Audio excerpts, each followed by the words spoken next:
कवी फमू शिंदेची कविता आहे की आई म्हणजे एक नाव असतं आणि घरातल्या घरात गजबजलेलं एक गाव असतं. एक आई पूर्ण विश्वाची निर्माती असते आणि असंच एक उदाहरण आज सोलापूरमध्ये आगरकर कुटुंबियांना आपण भेटायला आलेलो आहोत. एक लहान मुलगी, तिला ऐकता येत नाहीये, व्यवस्थेनं नाकारलं की आता तिचं पुढं काही होऊ शकत नाहीये, तिला अधिकचा ताण देऊ नका. पण शांत बसेल ती आई कसली? जिद्दीला पेटली आणि पुन्हा त्या मुलीला तिनं समाजामध्ये उभंच नाही केलं तर डिप्लोमाचं शिक्षण दिलं, इंजिनिअरिंगचं शिक्षण दिलं आणि आता उर्मिला आगरकरांची मुलगी मानसी हे आता बँकिंग क्षेत्रामध्ये त्याची तयारी करताना आपल्याला पाहायला मिळते.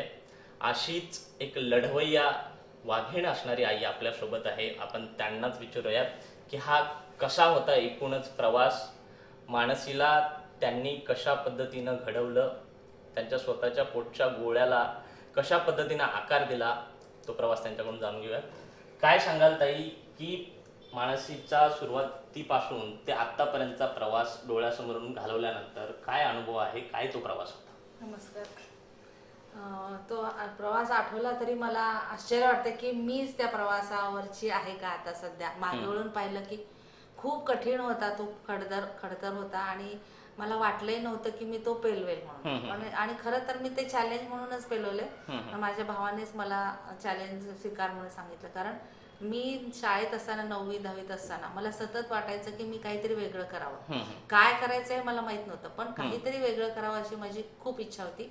आणि मग जेव्हा तिचं समजलं, 6व्या-7व्या महिन्यातच टेस्ट केल्यानंतर समजलं की बहिरेपणा आहे आणि तो पण पूर्णपणे 110%, 120 डेसिबल लास्ट आणि 110 तिला दिलेला लास्ट आवाज, आणि त्याला पण तिने रिस्पॉन्स दिला नाही. आणि मग ते समजल्यानंतर अर्थातच कुठलीही आई कोसळणारच, बरोबर, तशी मी पण कोसळले. आणि जेव्हा समजलं की अरे नुसतंच ऐकू येत नाही असं नाही, तर आता ती बोलू पण शकणार नाही, हे दुहेरी व्यंग आहे, हे भयंकर आहे आणि हे समाजापासून खूप दुर्लक्षित आहे. की मीही दुर्लक्षित होते. आता ते मला कळलं म्हणून मी पण सहाय्य झाले की एका व्यंगामुळे दुसरं व्यंग की एका ऐकू न येण्यामुळे बोलू शकत नाही. आणि आपण काय समजतो, ही मुकबधीर मुलं मुकी आहे, तर ती मुकी इथून नसतात, ते ऐकू न आल्यामुळे मुकी.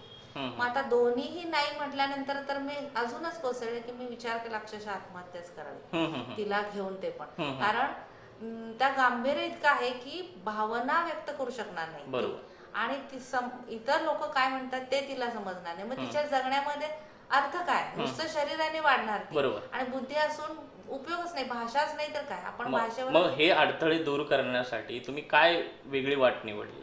मग त्यावेळेला म्हणजे ती 93 सालची आणि 94ला 7 महिन्याच्या नंतर ती नोव्हेंबरचे कळलं मला. मग त्या काळात सोलापुरातच काय पुण्यात सुद्धा इतकी नव्हती, नुकतेच थेरपीचे काय काय ठिकाणी सुरू झालेले होते. मग मला डॉक्टरने सांगितलं की तुम्हाला तिला जर शिकवायचंच आहे, माझा अट्टास होता की ह्याच्यावर मला काहीतरी उपाय द्या. मग ऐकण्यावर तर जगाच्या पाठीवर काहीच उपयोग नाही, तिचा नर्व डेफनेस आहे, पण बोलण्यासाठी पुण्याला जाऊन तुम्ही प्रशिक्षण घेऊ शकता KM हॉस्पिटलमध्ये, अपंग पुनर्वसन केंद्र. पण तिचा बहिरेपणा इतका आहे त्यामुळे तिथं पण तुम्हाला काय उपयोग होईल मला माहित नाही मिळाले डॉक्टर, पण तरी तुम्ही प्रयत्न. मग मी तिथे जाऊन प्रशिक्षण घेण्याचं ठरवलं. मग सोलापुरातून पुण्यात मी 8-8 दिवसासाठी गोकुळदास धर्मशाळेत राहायची. माझी आर्थिक परिस्थिती अत्यंत वाईट आणि मग नातेवाईकांकडे तर त्रास द्यायला जायचं नाही. आणि तिथे राहून अर्ध्या तासाचं प्रशिक्षण तिच्यासाठी असायचं, पण ती रडायची म्हणून मग मी ते घ्यायची शिकून. मग ओठांच्या हालचालीवरून आपल्या तिने बोललेलं ओळखायचं आणि माझ्या चेहऱ्यावरचे तिच्या हाताला कंपन दाखवून तिने ते उच्चार करायचे. अशा पद्धतीचं ते भयंकर प्रकार. म्हणजे मला वाटलं की आवाज न ऐकता तिने आवाज काढायचा आहे आणि काय बोललंय ते पाहून हालचालीवरून ओळखायचंय, असं हे ते दिव्य होतं. पण मी ते स्वीकारलेलं होतं की काहीही करून ऍट एनी कॉस्ट मला तिला शिकवायचं. यासाठी तुम्हाला सोलापूरहून पुण्याला आणि मुंबईला आणि पुण्यात 2 वर्ष हे प्रशिक्षण घेतलं.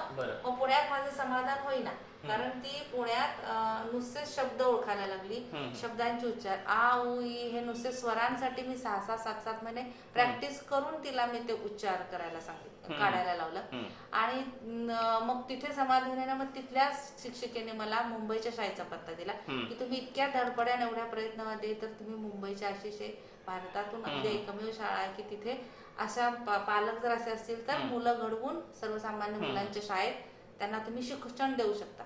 मग मी मुंबईच्या आग्रीपाड्याच्या शाळेत सेंट्रल स्कूल फॉर द डेफ तिथे भाड्याने खोली बघून चाळीत आणि माझी आई पण इथल्या माझ्या खोलीचं भाडं भरण्याची नव्हती, पण मी इच्छा इतकी दृढ ठेवली होती की काही मध्ये मला जायचं. मग माझ्या वडिलांनी मला मदत केली आहे खोलीचं भाडं भरायला मी देतो म्हणाले आणि मग मी तिथे जाऊन लालबागला चाळीत राहिले आणि आम्ही दोघीच, ती 3 वर्षाची होती तेव्हा आणि माझे मिस्टर आणि मुलगा इथे सोलापुरात, ते फक्त 5 वर्षाचा. असं अर्धवट कुटुंब विस्कळीत होऊन म्हणजे यामध्ये तुम्हाला मुलीलाही सांभाळायचं होतं आणि त्यावेळेस मुलाची आई हे त्याचे वडील झाले, ते इकडे आई बाबा, मी तिकडे तिची आई बाबा असं.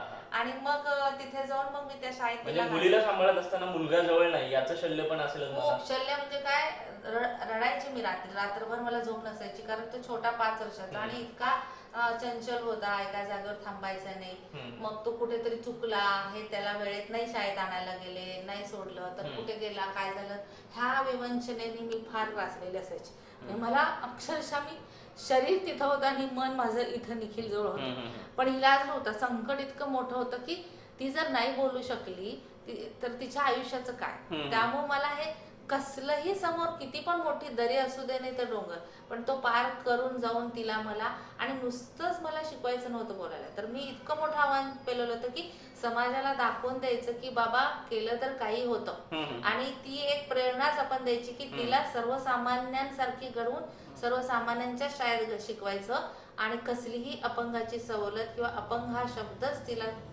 तिच्या पुढ्यात येऊ द्यायचा नाही. याच्यामध्ये आपण जर बघितलं हे तुमचे जे कष्ट आहेत ते तिनं खरे पण करून दाखवले. 10वीचा रिझल्ट असेल किंवा मग डिप्लोमाचा असेल किंवा तो प्रवास कसा होता. मग इकडे असं होतं की एक अक्षर उच्चार करायला मला 6-6 महिने लागत होते की नुसतं आज घेतलं तर तिचा एक हात असा माझ्या गळ्याखाली आणि एक हात तिच्या गळ्याखाली आणि मी महिने म्हणायची. असं करून 3 महिन्यांनी तिने तो आ स्वर उच्चारला होता, इथली कंपन जाणीव करून घेऊन. इकडे असं असताना इतका मोठी भाषा, किती अक्षरा बोलून शब्दांची, म्हणजे भाषेला समुद्रासारखे ती भाषा शिकवायची, एक एक शब्द तिला ओळखायला आणि बोलायला, आणि इकडे पुन्हा अभ्यास पण शिकवायचा.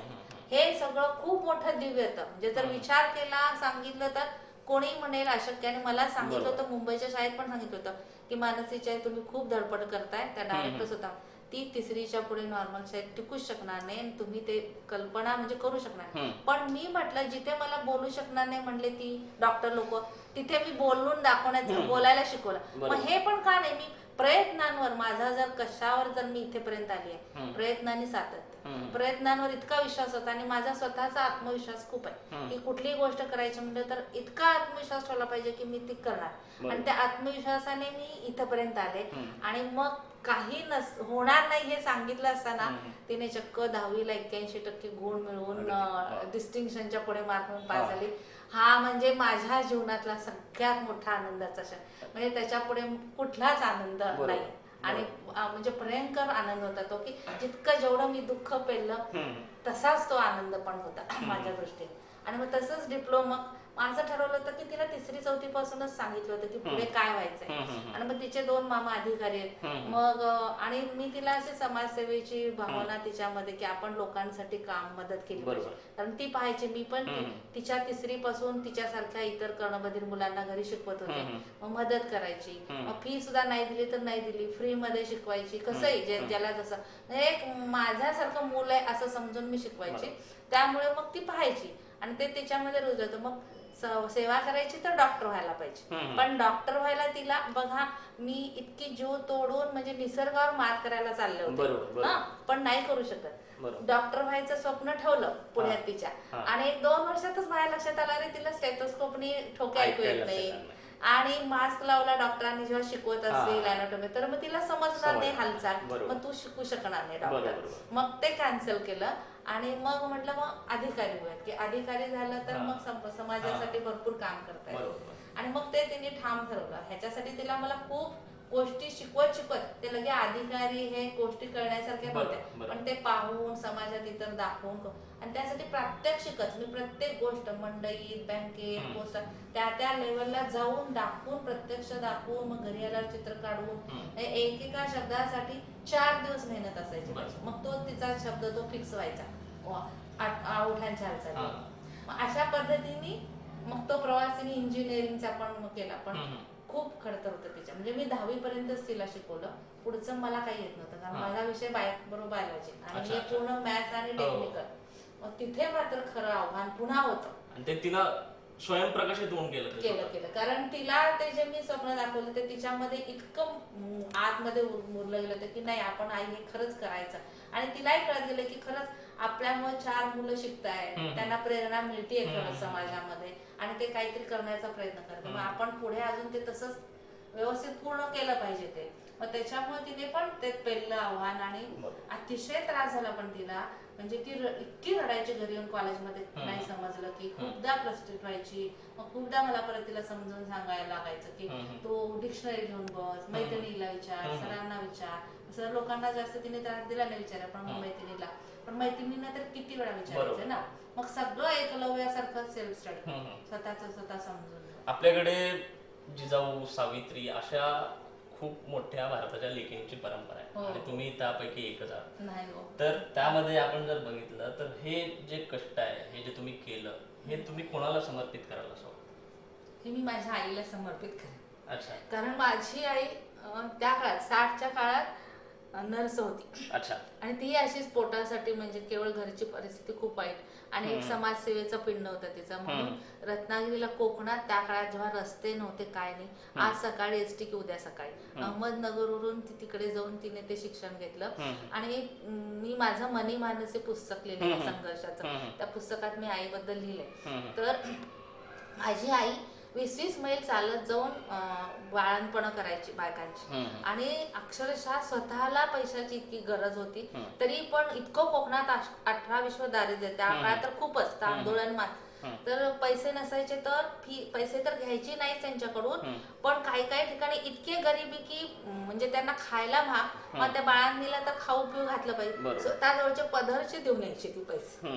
इतकी ती सेवेभावी होती आणि तिने तिच्या त्या सेवाभावी ह्याच्यावर घरी पण इकडे तिच्या सासरी खूप मोठं म्हणजे खूप जणांची शिक्षण केली, दवाखाने केले, अशी त्या ह्याची ती आई. आणि तशा तिचा ऍक्सिडेंट झालेला, पाय कट झालेला, तर 20 वर्ष तिने ड्रेसिंग करत करत पूर्ण पायाचं चेंदा सांभाळलं स्वतःच्या नर्सिंगच्या शिक्षणात. अशी ती खूप कणखर आणि हे होती आणि दुसऱ्यांना आम्हाला स्वप्न दाखवणारी, आम्हाला मोठं करण्याचं. मग सगळं हे मग ती त्या काळात कोकणात जाऊन राहिली, मग मी का नाही मुंबईला जाऊन राहू शकत. हे सगळं मी तिचंच घेतलं, तिच्याकडून शिकलं. आणि मग सगळं काही तिची जे संस्कार आणि तिच्या जे कष्ट करण्याचे ते घेऊनच मी केलं. त्यामुळे मी निश्चितच तिला करेन. आणि अशा आया की ज्या माझ्यासारखं काहीतरी वेगळं मूल आहे आणि त्यांना त्या घडवतात, त्या सगळ्या आयांना पण माझं हे समर्पण आहे. आता मानसी सारखी खूप सारी मुलं समाजामध्ये आहेत, त्यासाठी शासनाकडून म्हणावी तशी त्याची दखल घेतली जात नाही. त्यासाठी तुम्ही काय शासनाकडून काय अपेक्षा आहेत आपल्या? माझी शासनाकडून अपेक्षा ही आहे की आता मीच मशीन अक्षरशः म्हणजे पहिलं श्रवण यंत्र घेताना अजिबात नाही 5 का 6 हजार होते आणि किंमत होती 12,000. तर काय काय उलाढाली करून मी घेतले माझं मला माहिती आहे. आणि त्याचा सेलचा खर्च महिन्याला 200 रुपयाचं सेलचं पाकिट लागतं, पुन्हा तिला ते मोल्ड करावं लागतं. हा सगळा खर्च सामान्य लोकांना परवडत नाही आहे. आता तर मशीनच्या किंमती 30-35 आता डिजिटल झाले आणि 5 वर्ष चालतं, पुढे नाही चालत, ते बंद पडतं दर 4-5 वर्षाला घाल. मग त्यामुळं कमीत कमी असे लोक, जसं आता शासनाने अन्न धान्य वगैरे जे काय करतो, तसं असे जे काही अपंग पालक, मुलांचे पालक आणि त्यांचे जर काय हे खर्चिक वस्तू काय असतील तर ह्याच्यासाठी त्यांनी मदत करावी, असं माझी खूप तळमळीची इच्छा आहे. कारण मी माझ्या जे विद्यार्थी आहेत माझे त्या पालकांना मी माझ्या वतीने माझ्यातून मदत करत असते. हप्त्यावर माझे मशीनवाले जे आहेत त्यांना त्यांच्याकडून घेऊन देते, माझा स्वतःचा काहीतरी थोडाफार आर्थिक हातभार. पण शेवटी आपण किती करू शकतो ना. मग सरकारकडून जर त्यांच्या श्रवणयंत्रासाठी वगैरे असं काही मदत मिळाली तर त्यांना ते खूप मोठं, कारण ते इकडे एवढे कष्ट करायचे, मानसिक पूर्ण कुटुंब विस्कळीतच होतो. आपलं मूल काहीतरी कमतरता घेऊन आले आणि अशात समाज मदत करायचं तर लांब राहिलं, प्रोत्साहन मारतात. बरोबर. मलाच मी जर ना माझं तर करून दाखवायचं प्रेरणा होती, पण महत्वाची गोष्ट जर मी तिला हे एवढं घडवलंय त्याच्या माग हे टोचणच आहे. माझ्या एका नातेवाईकाने ती 1 वर्षाची असताना मी पुण्याला ट्रेनिंग घेऊन आले आणि ती अशी गेटला धरून उभी होती. ए बहिरे सरक, ए बहिरे सरक 3 वेळा म्हणतात. आता तुम्ही बहिरे पण म्हणताय, मग तिला ऐकू येत नाही म्हणून बहिरे, आणि मग बहिरे सरक म्हणून तिला कसं कळेल ऐकू येऊन? तिला ऐकू येते का तर ते मला हिनवण्यासाठी. आणि इतका आक्रोश केला, इतकी रडले मी हमसून ते बोललेलं ऐकल्यानंतर. आणि मग त्या क्षणी मी खूणगाठ मांडली, माझी बहिरी काय आहे ते मी तुम्हाला दाखवून देणार. म्हणून मी पेटून उठले. मग ॲट एनी कॉस्ट म्हणून मी काही केलं की नाही, मला आता माझी बहिरी मुलगी काय आहे तुम्हाला दाखवायचंच. नक्कीच आपण मग बघितलं. समाज असा टोचा पाडतो, हा. मदत करायचं तर लांब हा. राहिलं, तुम्ही अजून हिणवता. बरोबर. तुम्हाला कळायला पाहिजे की त्यांना किती अडचणी आहेत, त्यांचं मानसिक संतुलन किती बिघडलेलं आहे. तशातून त्यांना त्यांच्या मुलाला उभं करायचं असतं. मग तुम्ही सहकार्य नाही, मदत नाही, आणि वर निदान हिणवू तरी नका कमीत कमी. नक्कीच नक्कीच या भावना सांगून जात आहेत आपल्याला की समाजामधून जे हिणवलं जाते तेच फार वेदनादायी आहे. आणि त्यातून एक आई पेटल्यानंतर काय करू शकते याचं मूर्तिमंत उदाहरण आपल्यासमोर मानसी आहे. लॉकडाऊन दरम्यानच्या काळात आपण बघितलं तर खूप साऱ्या तरुणांनी त्या ठिकाणी आत्महत्या केल्या. त्याला वेगवेगळी कारणं होती, पण आपल्याकडे एखादी कमतरता आहे आणि त्याच्यावरती विजय मिळवून त्यामध्ये कुठलीही सहानुभूती न घेता आज एक वेगळं उदाहरण आपल्यासमोर मानसी आगरकर हिनं ठेवलेलं आहे. आपल्यासोबत मानसी आहे. मानसी, काय सांगशील एकूणच तुझ्या आईचे कष्ट, तुझ्यासोबतचा आईचा प्रवास, तुझ्यासोबतचं आईचं लहान मूल होऊन तुला समजावून सांगणं, आणि ते एकूण सगळा प्रवास काय सांगशील? काय अनुभव होता? आई असेल, बाबा असतील किंवा दादा असेल तुझा, काय या सगळ्यांची साथ तुला कशी होती? काय सांगशील? टकरात मातीतात आई तर काढ आईनं डोळे टाकतं तर आईनं मला डोळ्याला तिकडं नाही तर मुख्य टाळी होतं. बरोबर. पण आईनं पतात विटाळ न कळता मातात विटाळ करून मला नॉर्मल नाटक डोळ्याला तिकडं. आणि आई सोबत बाबा टिपत टाकून दादा टिपत पण आईनं 15 वर्ष मातात तत्त विटाळ मातात विटाळ करत. दादा तटी कधी विटाळ केलं नाही, परंतु दादाने कधी तक्रार केली नाही की मातोंड दादानं आईचं प्रेम नाद नाही किंवा वेळ काढून तिला नाही दादानं कधी दादानं माझ्यावर तक्रार केली नाही. आणि मग म्हणजे माझा प्रवासामध्ये आईनं तावी परत पुढं मराठी पाठून इंग्रजी तटकूत आई टिकवायची मला. आणि तटकूत आईला येत नाही म्हणून ट्युशन लावलं. तर ट्युशनला माझ्यासोबत आई राहायचं 3 वर्ष. पण माझ्यासोबत माझे मित्र मैत्री होतात 8वी 9वी 10वी. पण मला नाट वाटत होतं की माझ्यासोबत ट्युशनला. पण आईनं ट्युशन टाकत की मला आता प्रॉब्लेम वाटलं, मला ऍक्सेप्ट करावं लागलं. तरी पण मी ऍक्सेप्ट करून आई माझ्यासोबत यायची. आता 10वी पर्यंत आईनं मला पुढं तिकडं. आणि मग 10वी पास झाल्यानंतर पुढे प्रभात मला माझ्याकडे लागतो. आणि बाबा मला काढत तोडत आणि कधी आणत काढ मला टायकल वाट होत. पण ऐकलंच नाही, पाठीमागून आण वाट होत. आण वाटलं मला कळलं नाही म्हणून बंद केलं. बाबा मला तोडत आडत. बरोबर. डिप्लोमा पर्यंत इंजिनियर पर्यंत. मग डिप्लोमाला प्रवेश केल्यानंतर नॉर्मल होतं तुझी वाटी लागतं. पहिली तर 10वी मध्ये 4 मध्ये मराठी मध्ये पिवळं करतो. पण डिप्लोमाला इंग्रजीमधून पिवळं इंग्रजीमधून आणि आपल्याला ओळखायला थोडं वक्र वाटत. परंतु मी थोडं तरी पण खूप टन मध्ये होतं. डिप्लोटन मध्ये की कटटून काढला पाहिजे आणि थोडा वाटतो तापट थांबलं. आणि माझा भाई इंजिनियर होता. डिप्लोमा पूर्ण करून इंजिनियर कचरा थांबलं. दादा विचारायचं तुमचा मला काय प्रॉब्लेम होतो, दादा विचारायचं. पण मला नाही जमत तुम्ही कॉलेजमध्ये विचारायचं. आता करत डिप्लोमा पास झालं. मग माझी इच्छा होती की WIT कॉलेजमध्ये पाहिजे होतं ऍडमिशन. एक Markham not the behind but I could call it with the nano. बरोबर. Markham I could call it turn up to the bar to the company to Markham called it with the girl and the motor comfort prophet upper good motor that on the good to proton with the girl.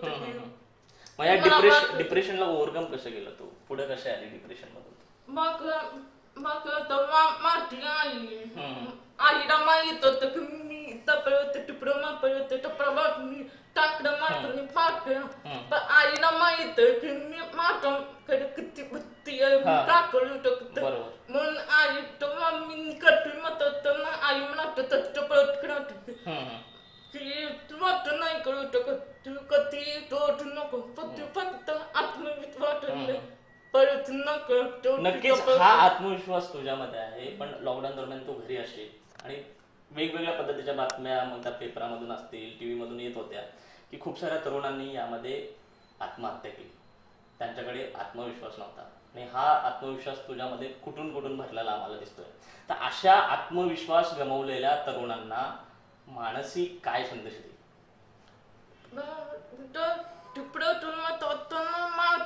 वाटत की नाही करू शकत आणि अप्रमाणामध्ये कमीपणा वाटत की मी इथं पळत आलं आणि आई तर स्वप्न होतं इंजिनियर वाईट पण मी आई तर नाही करू शकत इथं पळत टपडा वाट आलं आणि तोच खात मी इंजिनियर करू शकत नाही तर माझं काय प्रयोग आणि माझ्या मनामध्ये फील त्यांनी विचारलं इतर लोकांना तू काय इतर मुलांना काय संदेश तुझं नको सांगू ते म्हणतात की जे फ्रस्ट्रेशन मध्ये जातात आत्महत्या करायचा प्रयत्न त्यांना तू काय सांगणार मी फक्त त्यांना सांगू शकतो की कधी मनामध्ये कमीपणा तुमची नका देवांना प्राणात खातील पण ते आळत टकरात पण त्याच्यावर परत प्रामाणिकपणे वाटून तुम्ही तुम्हाला ते काम वाटत अटक कोटी टक्क करू शकत पटती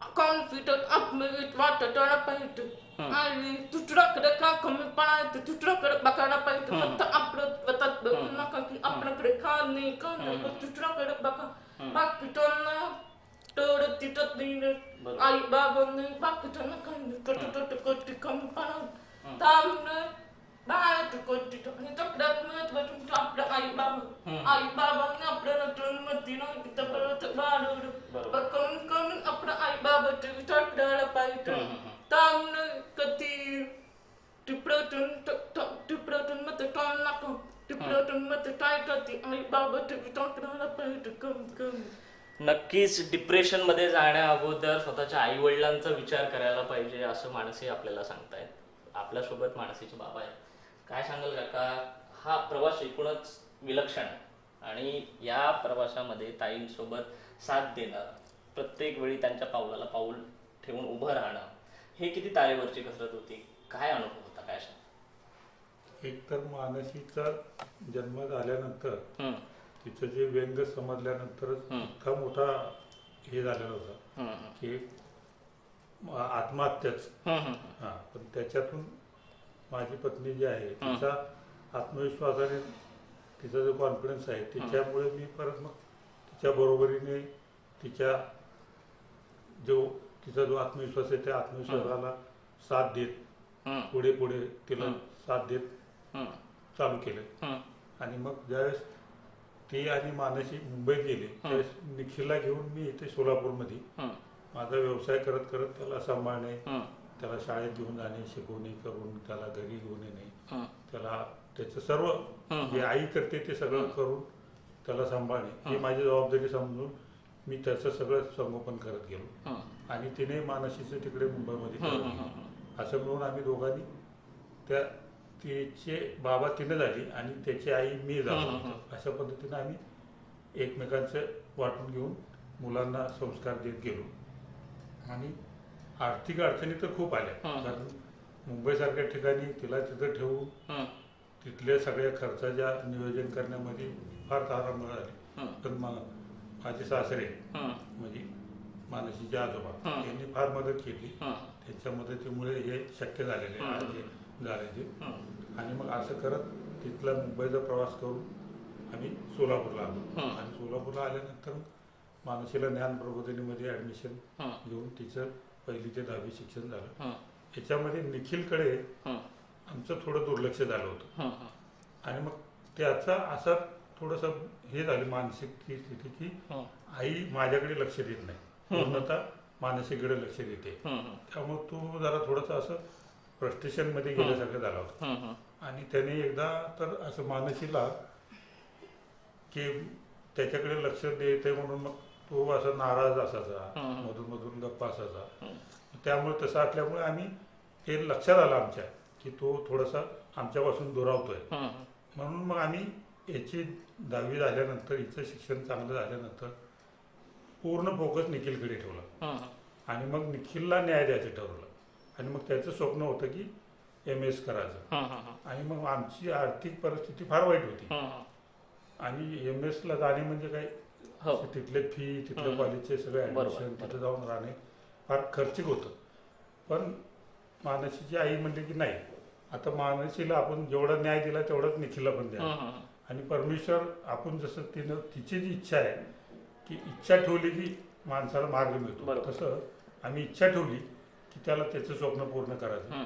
आणि मग परमेश्वराने वेगवेगळ्या पद्धतीने प्रत्येकजण आमच्या पाठीशी उभा राहून त्याचे पूर्ण आर्थिक जे काही त्याला लागतंय ते सगळं परमेश्वराने आम्हाला उभं केलं. आणि तो अमेरिकेमध्ये जाऊन MS केला. तो 2 वर्षाचा अभ्यासक्रम त्यांनी 1.5 वर्षात कम्प्लीट केला. आणि तिथं करत असताना तर फार वाईट अनुभव आले त्याला, खाण्यापिण्याचे, राहण्याचे, खर्चण्याचे, राहण्याचे पैसे. असं करत असताना सुद्धा सर्व गोष्टीवरती मात करून तो MS करून आज तो तिथं अमेरिकेमध्ये जॉब करतोय. पण परिस्थितीची भयंकर जाणीव त्याला आलेली आहे आणि त्यामुळे तो आज आमच्या संस्कारामध्ये असून दिलेले तो अमेरिकेत सुद्धा राहून आपल्या इथले हिंदूंचे सर्व वार, देवाची सर्व ही पूजा अर्चा सगळं करून आज तो अमेरिकेमध्ये एक चांगला सुज्ञ नागरिक म्हणून राहतोय. नक्कीच आपण जर बघितलं तर एखादी लढाई लढण्यासाठी सावित्रीला त्याच्या ज्योतिबाची गरज असते. आणि आपण बघितलं तर उर्मिलाताईंना राजेंद्र सरांची ही अशीच भक्कम साथ मिळाली म्हणून आज मानसीसारखी एक तरुणी आपल्यासमोर आदर्श उदाहरण म्हणून उभी टाकलेली आहे. ज्या व्यवस्थेनं मानसीला नाकारलं त्या व्यवस्थेला आता मानसीची दखल घ्यावी लागते अशी उंची मानसीनं आता गाठलेली आहे. आणि आता उर्मिलाताई या मानसीबरोबरच या 15 वर्षामध्ये तब्बल 45 विद्यार्थ्यांच्या आई बनलेल्या आहेत. आणि हे असं यांचं उदाहरण आपल्या समाजासाठी अत्यंत प्रेरणादायी आहे असंच म्हणावं लागेल. कॅमेरा पर्सन नागेश चिप्पासह विश्वभूषण लिमाय, साम TV, सोलापूर.